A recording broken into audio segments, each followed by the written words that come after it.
Assalamualaikum warahmatullahi wabarakatuh. Perkenalkan, saya Merdia Fetriani, perwakilan dari kelompok 5. Di sini saya akan menjelaskan materi tentang perbedaan individual, bakat, dan minat dengan mata kuliah Psikologi Pendidikan, dosen pengampu Pak Chandra Sabadi, Magister Pendidikan Cons. Sebelum memasuki materi, saya akan memperkenalkan anggota kelompok saya terlebih dahulu. Saya sendiri, Merdia Fetriani dan NPM 5020115. Yang kedua ada Mirza Nopasari dan NPM 5020100. Yang ketiga ada Nadia Francisca dan NPM 5020133. A. Pengertian bakat dan minat. Bakat adalah suatu kemampuan bawaan yang merupakan potensi yang masih perlu dikembangkan atau dilatih untuk mencapai suatu kecakapan, pengetahuan, dan keterampilan khusus, misalnya kemampuan berbahasa, bermain musik, melukis, dan lain-lain.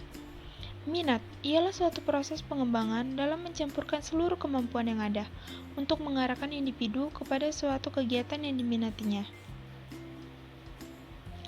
B. Persamaan bakat dan minat. Persamaan di antara bakat dan minat ini yaitu perlu adanya pengembangan melalui belajar, agar kemampuan dan keinginan yang ada dapat menjadi sesuatu yang nyata. Jadi tidak hanya sebatas kemampuan dan keinginan saja, melainkan adanya kemajuan dalam bentuk nyata dari apa yang dimiliki dan diminati. Jika hal tersebut diasah, maka akan menjadi sesuatu yang bermanfaat sekali untuk diri yang sendiri maupun untuk lingkungan.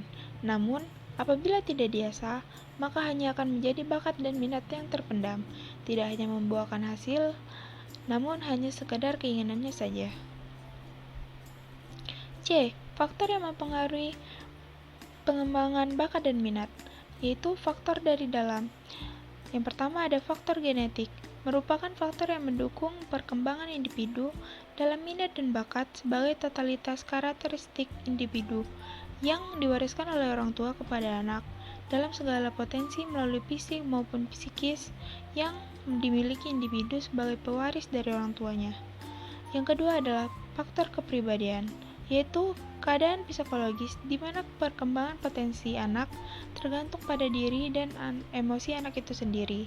Hal ini akan membantu anak dalam membentuk konsep serta optimis dan percaya diri dalam mengembangkan minat dan bakatnya.